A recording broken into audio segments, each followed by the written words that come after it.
Tervetuloa seuraamaan Follow Farmerin kylvöjaksoa Tammsaaren tilan malliin. Tästä se lähtee eikä loppua näy.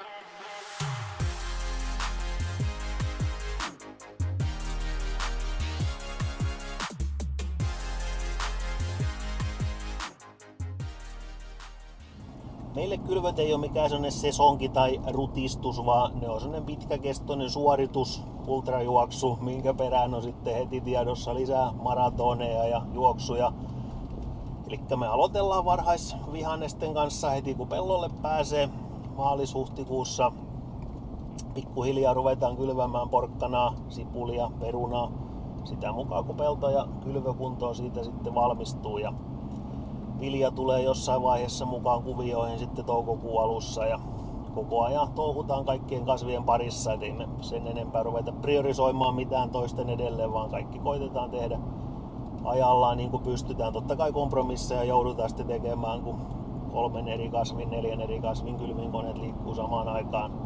Niille kaikki omat lannoitukset, muokkaukset, harsot, kastelut pyörii siinä samassa. Niin totta kai siinä tapahtuu hyvin paljon samaaikaisesti, että jos olisi yhtä kahta kasvia, niin varmaan pystyttäisiin paremmin sitten fokusoitumaan niihin ja paremmin oikea-aikaisesti tekemään, mutta pyritään ainakin kaikkiin keskittymään niin hyvin kuin mahdollista.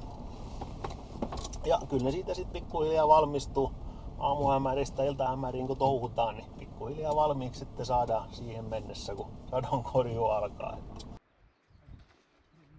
Tällä hetkellä meillä on käynnissä täällä avattu harsot ja tehty sitten vähän käsirikkaruohojen kitkentää vielä. Levitetty vähän lisälannoitteita ja hellää huolenpitoa, hoivaa annettu porkkanoille ja nyt noi pojat pistää harsoa tuolla takaisin kiinni, niin saadaan taas viimeisetkin lämpöhiukkaset sitten käytetty hyväksi, mutta porkkanan osalta kuvio on aika yksinkertainen, että varhaisperunahommia tultiin kuvailemaan tänne perunoiden kanssa harson alle. Varhaisperuna on niinku ehkä itselle semmonen lempikasvi, tärkein kasvi, jos nyt näin voi sanoa. Se on tosi mielenkiintoinen, se on tosi hektinen se sesonki, siinä tapahtuu ihan älyttömästi tosi lyhyessä ajassa. Siinä pystyy niinku omalla työllä, omilla päätöksillä pystyy tosi paljon siihen vaikuttamaan. Totta kai keli ja tuuri ja kaikkien yhteisvaikutus on valtava, kaikkeen ei pysty vaikuttamaan, mutta siinä on niinku mahdollisuuksia onnistua, siinä on mahdollisuuksia epäonnistua. Molempia sattuu tasaisesti. Ikinä ei voi tietää, minkälainen vuosi on tulossa. Ei missään vaiheessa. Siinä joskus tulee hyviä vuosia taloudellisesti, joskus tulee ihan hirvittäviä katastrofeja. Hyvien vuosien avulla sitten päästään niiden huonojen vuosien yli ja toivotaan ja tehdään kovasti työtä, että niitä onnistumisiakin sitten aina joskus tulisi.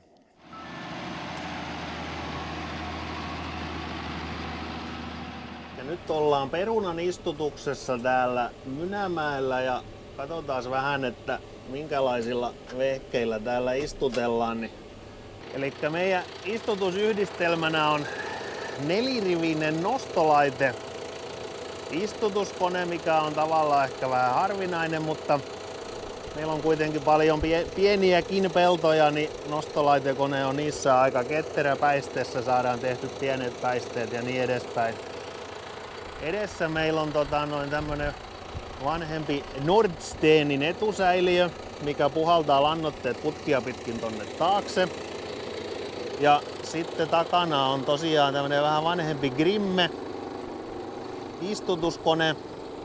Saksasta joskus aikoinaan ostettu käytettynä ja lähinnä just tähän meidän varhaisperunakäyttöön, mitä me aikaisessa vaiheessa on, niin ihan hyvä kone kyllä.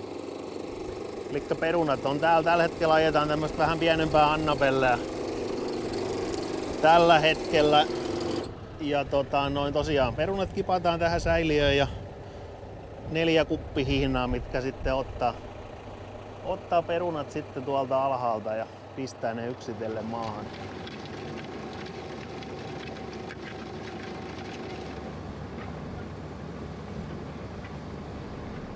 Ja kello on hiukan yli 2. lämpömittari autossa näyttää nollaa, mutta tuossa pellon pinnassa ollaan jo hiukan pakkasella, niin tarkoittaa sitä, että varhaisperunan viljelijät ovat liikkeellä. Varhaisperuna tai peruna yleensäkään ei kestä pakkasta juurikaan yhtään ja sitä torjutaan sitten sadettamalla, annetaan sinne vettä. Niin sitten ei muuta kuin tarkkaillaan mittareita ja sitten kun alkaa nolla lähestymään, niin sitten vaan hädän kanssa pumput päälle ja koitetaan saada kaikki liikkeelle. Se on aika raastava työ tässä varhaisperunan viljelijänä. Ensinnäkin sitä varten, että jos sä epäonnistut siinä sun yössäsi, niin sun menee, niin se sato menee isolta osalta pilalle. Sun vuoden työ menee pilalle.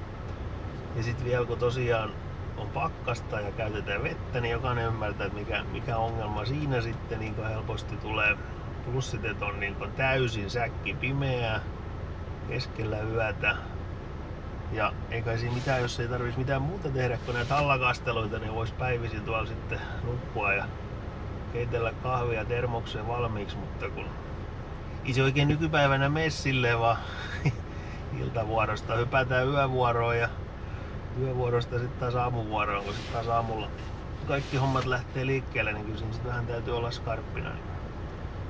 Tää on tämmönen aika iso miinuspuoli, mutta asennekysymyksiä tietysti täytyy sitten vaan ajatella, että niin kuin juoksukilpailussakin, niin ero tehdään siellä ylämäessä eikä alamäessä, että kuka tätä sitten jaksaa yöstä toiseen touhuta ja tässä pärjää, niin on mahdollisuus sitten siellä markkinoilla myös sen tuotteen kanssa pärjätä, mutta raastavaa. Nyt istutaan tässä lämpimässä autossa kaikki lämmöt päällä, mutta kyllä tuolla sit myös juostaan tuolla pellolla näiden hajonneiden sadetinten tai jäätyneiden putkien ja jos minkä ja milloinkin kanssa. Mutta tää on tämmöstä. Täällä venehallien puolella kevät on myöskin kiireistä aikaa. Veneitä lasketaan veteen ja touhutaan niiden parissa ihan hirvittävästi. Me itse ei täällä sen enempää työskennellä. Jotain yksittäisiä veneitä nostetaan, lasketaan vähän pienempiä.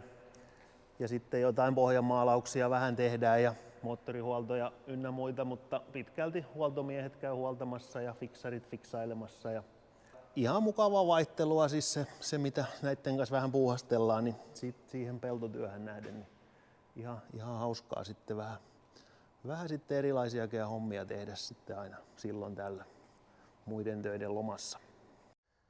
Viljapuolen hommat tultiin kuvaamaan tähän kukkivaan syysrapsipeltoon, koska tämä on lähes yhtä harvinainen kuin Raumalukon Suomen mestaruus jääkiekossa. Tämä kukkiva syysrapsipelto meidän tilalla, niin otetaan todistusaineistoa, että joskus näinkin käy. Mutta viljapuolesta meillä on noin 200 hehtaaria puitavia kasveja, mistä tänä vuonna noin 80 hehtaaria oli syyskylvösiä ja ne on käytännössä kaikki onnistunut. Oli syysrapsia, sitten on vehnää ja ruista. Ne on kaikki lannotettu, kasvisuojelut tehty tässä vaiheessa vuotta ja ne on mukavassa kasvussa, kun on saatu ihan sopivia sateita niiden osalta. Kevätviljojen osalta ollaan ehkä vähän myöhässä. Tänä vuonna me jätettiin paljon sängelle tai kevyt muokatuksia sen takia, että antaisi vähän sitä kylvöikkunaa siihen enemmän, kuin helpolla ne aina venyy sit vähän pitkälle noiden vihanneshommien takia. Ne viljankylvöt, niin ne on hiukan vielä vaiheessa. Mutta meillä on ihan perinteinen viljelytekniikka sitten siinä käytössä, että lautasmuokkari, kultivaattori, äästä käytetään sitten tarpeen mukaan ja 3 metrin rapidilla kylvetään. Kevätviljojen osalta sitten ollaan vielä vähän vaiheessa, että miten niiden kanssa käy. Yleensähän meillä on tosi kuivaa täällä keväisin ja niistä ei kauhean koviin satoihin aina välttämättä olla päästy, mutta tämä vuosi on vähän sitten vielä vaiheessa, että hiukan myöhässä päästään kylvään, mutta kesä ratkaisee, että myöhästytäänkö lisää vai otetaanko kiinni. Jaha, ja kausi on ollut monta kertaa vaarassa, perunan osalta varsinkin on ollut hallaa ja on ollut kylmää ja ollut kuumaa ja ollut sadetta ja ollut kuivaa, mutta aika viimeisen päällä kasvusta ollaan ainakin tähän kohtaan saatu. Mutta nyt on se varhaisperunaviljelijän ehkä yksi parhaimmista hetkistä. Tullaan tänne katsomaan, että joko olisi sen kokoista perunaa, että saataisiin kattilaa vähän koekeittoa tehtyä, niin katsotaan mitä täältä löytyy. Kyllä täällä alkaa jo sen kokoista olla, että saadaan kattilaan keittymään ensimmäiset maistiaiset. Mä luulen, että nyt me tehdäänkin sillä tavalla, että mä lähden tästä perunankeittoon. Laittakaa te Follow Farmer seurantaa, jos se ei ole. Ja minä kiitän jakson katsomisesta. Ja seuraavassa jaksossa päästäänkin sitten ihan oikeasti sadonkorjuumalliin.